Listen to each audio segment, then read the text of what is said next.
एक पत्र आईचं. लेखक प्रवीण दवडी. प्रिय राजू, तुझ्या लॅपटॉपजवळ हे माझं पत्र पाहून तू कसा चकित झाला असशील हे मला कल्पनेने दिसतंय. आपण घरात रोज भेटतो, तरी असं पत्र लिहिण्याचा वेडेपणा आईने का बरं केला, असाही तुला प्रश्न पडला असेल.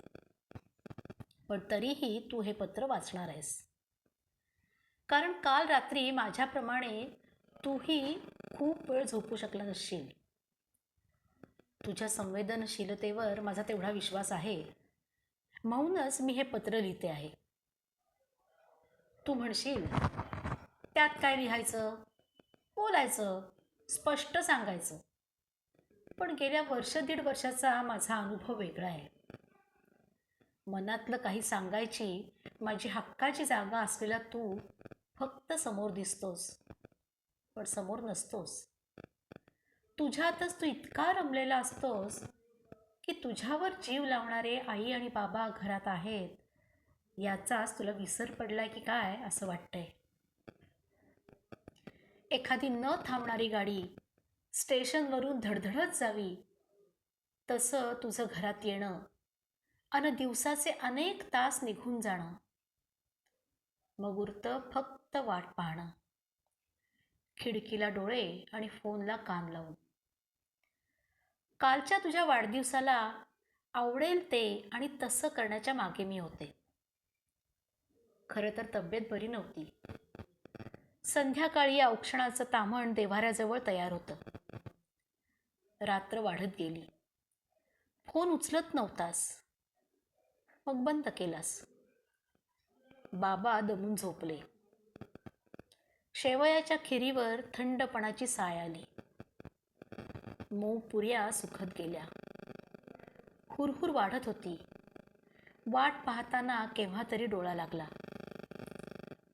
लॅचकीनं तू आलास तेव्हा चाहुलीनं मी जागा झाले. 1:30 वाजला होता. मी जेवलेही नव्हते रे. फक्त एवढा उशीर, एवढंच विचारलं. आणि एक अनोळखी अहंकाराचं फार हृदयद्रावक दर्शन घडलं. आता माझी वाट पाहण्या इतका मी लहान उरलोय का? फ्रेंड्सनी पार्टी केली, खूप जरा मजा करत होतो, तर तूच तुझे इरिटेटिंग करणारे फोन, वैताग नुसता, मूडच जात होता. मग बंदच केला फोन.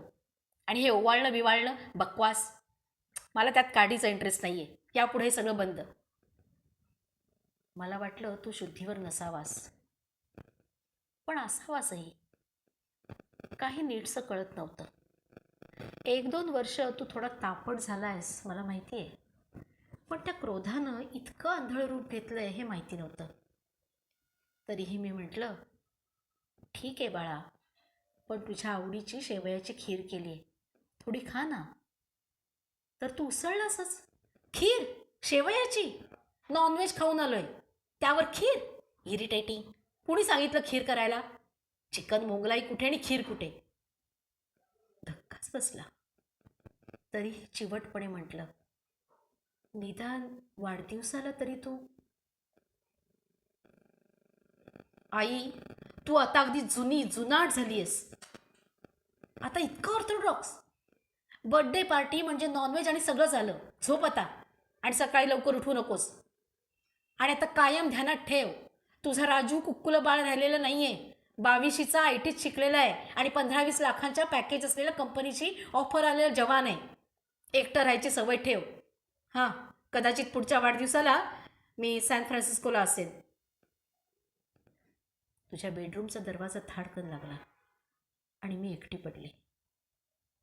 सुन्न झाले. तुला काही ऐकवण्याची ती वेळच नव्हती आणि मनस्थितीही नव्हती तुझी. एकूणच खूप दिवसांनी कोरे कागद पुढे ठेवले आणि शोधल्यावर पेनही मिळालं. म्हटलं, मीच कशाला, आज असंख्य आयांचे असे राजू घराघरात आहेत आणि त्यांची आईही. त्यांच्याच वतीनं त्या सगळ्या राजूंना पत्र लिहावं, त्यांच्या आईच्या वतीनं. बाळा, तुम्ही तरुण झालात. हा आमच्या आनंदाचा सोहळा आहे. गर्भातल्या पहिल्या चाहुलीचा स्पर्श, पुढे गंध, पुढे दुपट्यातील अस्तित्वाचा गंध, पहिल्यांदा कळलेला आई हा उच्चार, रांगता रांगताच बसणं आणि मग कशाला तरी धरून उठणं, मग पहिलं पाऊल टाकणं, हे सगळंच असो. काय बोलायचं, किती बोलायचं. मग शाळेतला पहिला दिवस, एक पाऊल पुढे शाळेकडे आणि एक पाऊल मागे घराकडे. भोकाड पसरून आई ग नाही जायचंय मला शाळेत इथपासून IT शिकलेला 15 लाखांच्या पॅकेजपर्यंत वाढवलेला आपला राजू वाढत असताना माझं आई पण वाढत गेलं.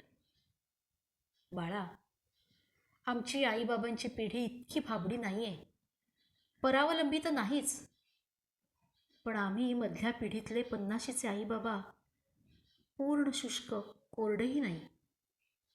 बाळा, भरारी घेऊन विश्व काबीज करण्याचं शिक्षण देताना ही भरारी ज्या घरातून घेतली ती घरं आणखीन काही देण्यात कमी पडली असावी. पण आता त्याची शिक्षा तुम्ही खरंच आम्हाला देऊ नये. हे आणखी काही म्हणजे आम्ही तुम्हाला प्रार्थनेत शुभं करोतीचं, चांगल्या वाचनाचं बाळकडू नीट नाही दिलं. फक्त टक्के आणि टक्के एवढीच अपेक्षा केली. हो, माणूस घडवायचाच राहून गेला. त्याचंच हे फळ आहे बेटा. तुमच्या पिढीची चूक तितकीशी नाही, एवढी माझ्या पिढीची. विशेष म्हणजे आम्ही तुम्हा मुलांची मातृभाषा तोडली. आई तुटण्याची सुरुवात मातृभाषा तोडण्यापासून होते हे आमच्या पिढीतील आईला आणि बाबांना कळलंच नाही. हे सगळं खरं, पण आता समजून घ्यायला ते जमलं नाही. ते तुम्ही करावं म्हणून ह्या प्रेमासाठीच. पण त्याची किंमत आमची उपेक्षा करून आम्हाला चुकती करायला लावू नका.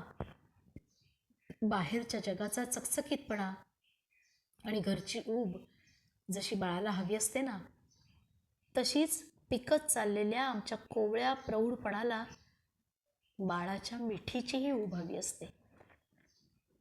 थोडी माया, थोडी दखल, पाय घसरू न देणारी मजा, प्रसारमाध्यमांच्या मोहजालाचा फजूलपणा, अगदी वर्षभर नाही पण मोजक्या सणवारी, वाढदिवशी काही तासांचा सहवास, जरा प्रेमानं बोललेले 2 शब्द, बस एवढंच हवं असतं. नको पैसा, नको तुमच्या प्रगतीआड येणारा वेळ, फक्त कृतज्ञता.